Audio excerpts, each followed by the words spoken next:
Have you ever printed out a PDF pattern and put it all together and then cut your fabric and sewn up your next make only to realize it didn't quite fit the way you thought it would? And you looked at everything and thought you did it right, but something just wasn't working. Today I'm sharing some tips that I've learned through my personal experience sewing with PDFs so you can make sure your next sewing project comes out great. Hey sewers, I'm Tony and this is Sew Lounge. Now PDF patterns are a really great way to try out indie pattern designers without having to wait for that pattern to be shipped to you. And I have recently started using PDF patterns with mixed results. So the first tip that I want to give you, which is super important and you need to pay attention to before you ever print out the entire pattern, make sure you print out that test page with the scale on it, because that's going to get you off to the right foot from the beginning. So if you just let your printer do it at once, it's just usually going to fit to the page. At least that's what my printer does. It just fits whatever it is to the page. And I have this 10 centimeter test square that I need to double check and make sure that it is actually 10 centimeters. So let me grab a ruler and try this out. So with just the fit to page, that's the automatic setting on my printer, it's 9 centimeters. So that means that everything is going to be about a centimeter shorter than it needs to be, and that is not going to work with the end result. Now I'm thinking about a pattern I made and I just printed it and then cut it out, and I was thinking, did I test that? I don't know. It didn't come out great. It's wearable, but it's not exactly what I thought it would be, and I'm wondering now if that was part of the problem. So what you need to do next is make sure that you either print it an actual size or 100% and get your ruler again and double check the size at that point in time. Now I'm getting 10 centimeters, so that is the size I want. Before we move on to the next tip, I want to share the PDF pattern that I'm using today. This is the drop sleeve top from the Avid Seamstress. Now, I first came across their patterns when I was in Louisiana over the summer, and I picked up these two at a local fabric store. This is the gathered dress, and this is the sheath dress. I really fell in love with the classic style, the simple silhouettes, and minimal style lines, which means I will be able to use my brightly colored prints that I absolutely love to make either of these dresses. Now, this PDF came for free when I signed up for the mailing list. So added bonus, got this free top, which I think is going to be fairly easy to sew. It's going to look good in the fabrics I like to use. And I thought it might be fun to use my Liberty of London Tana Lawn. If I have enough fabric, I have a particular print in mind, and we'll see if there's enough or not. And that will just be part of the whole process today.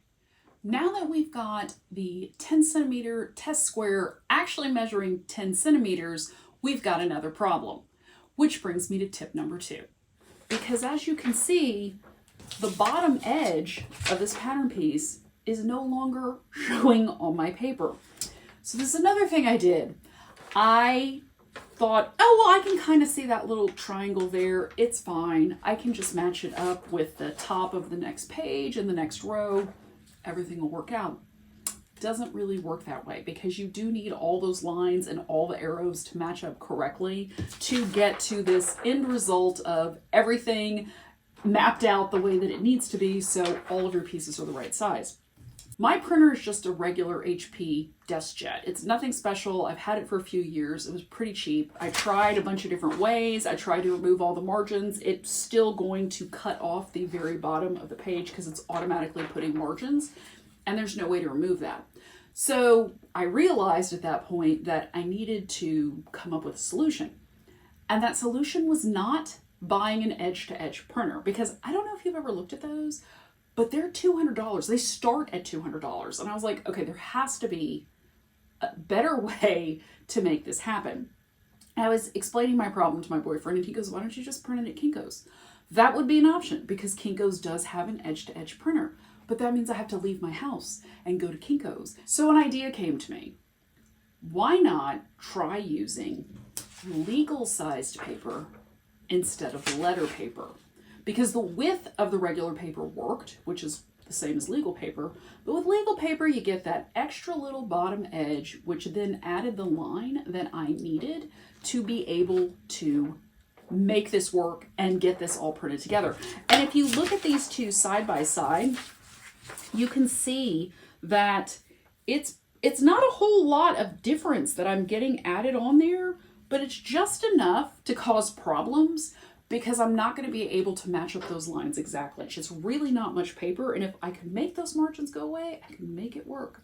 But I'm not buying a new printer, and I'm not going to Kinko's. Those are the first two tips to get you going, and those are crucial to make sure that your pattern is going to come out correctly. So moving on, we are going to get this all taped together, and then I'm going to show you a few more tips that I always use when I work with PDF patterns.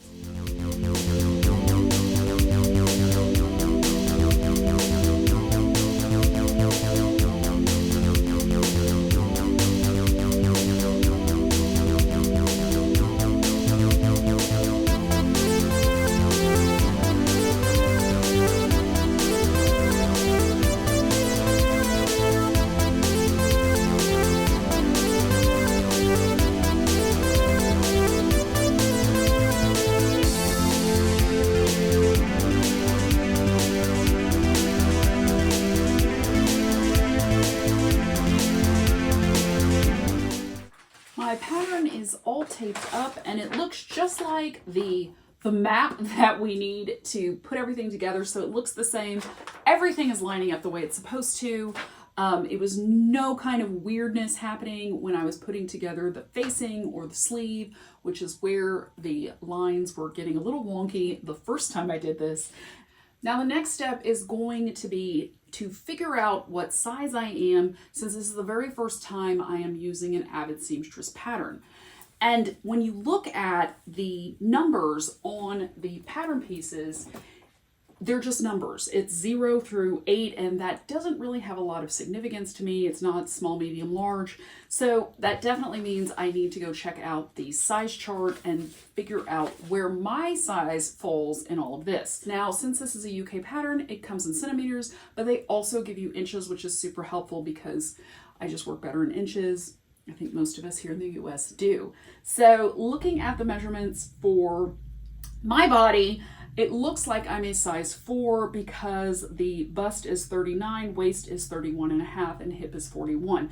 It's actually a tiny bit bigger than my measurements because I'm about a 38.5, 31, and 41.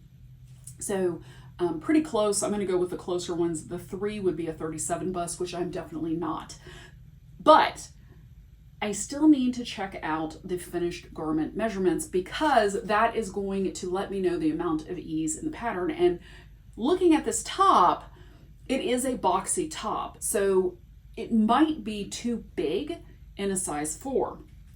So looking at the measurements for the finished garment, the size 4 is going to be a 42.5 inch bust, 43 waist, and a 44 hip, which would work, but I think it's just going to be a little bit big. Whereas if I did the size 3, it would work a little bit better and be closer to my actual measurements while still giving me some ease. And if you aren't familiar with the term ease, it's the amount of looseness that the designer builds into the pattern so it's not skin tight. This is just a regular plain weave fabric that I'm going to be using, and that's what's recommended for this pattern. So you can't get it on if it's skin tight. That's where ease comes in, and it depends on the style and the look you're going for. Personally, I like my clothes to have some ease so that they're comfortable to wear, but I don't like everything really big and baggy like I did back when I was in high school. So keeping in mind that this is a shirt and not a dress, I am going to go with the size 3 because the bust would be 41.5 at the finished measurement. So that would be about that much around, which I think is a nice amount of ease. That'd be comfortable on a top. And then the waist is going to be 42, which will be right there, which will also be fairly comfortable. And then the hip will be 43, which will be fine because it's a shirt and not a dress. I think I need to go up a size for a dress, because sitting in a skirt that didn't have enough ease is going to be a problem. But we don't have to worry about that today, so that is the good news. And I am going to proceed with the cutting of the 3. Now, I don't know about you, but my eyesight is not quite what it used to be, and some days it's worse than others. So I'm not putting on my reading glasses because I can see this okay, but some of these lines on the facing and the sleeve do get very, very close. So that's where my red pencil is going to come in. I'm just going to go mark those with the curve to make sure that I cut the correct line, because like I said, don't want to do this twice. Some people will do the whole PDF and print it all out and then go in and trace it off. We've already spent enough time putting this together, so I am not going to do that. I am just going to trace the lines and cut what I want. This shirt is a shirt that I like. I don't think that my sister would like it. It's not really her style, so I don't have to worry about making it for her. And I'm just going to go in and mark these lines and then proceed with the cutting. Now that all my red lines are drawn in on top of the size lines that I need to cut, I am going to start the cutting process. I'm going to be using my rotary cutter for this. I did change the blade to my dull paper cutting blade, which is basically what happens to all the blades once they can no longer cut fabric. And I'm just going to start on this 3 line right here and just get this going.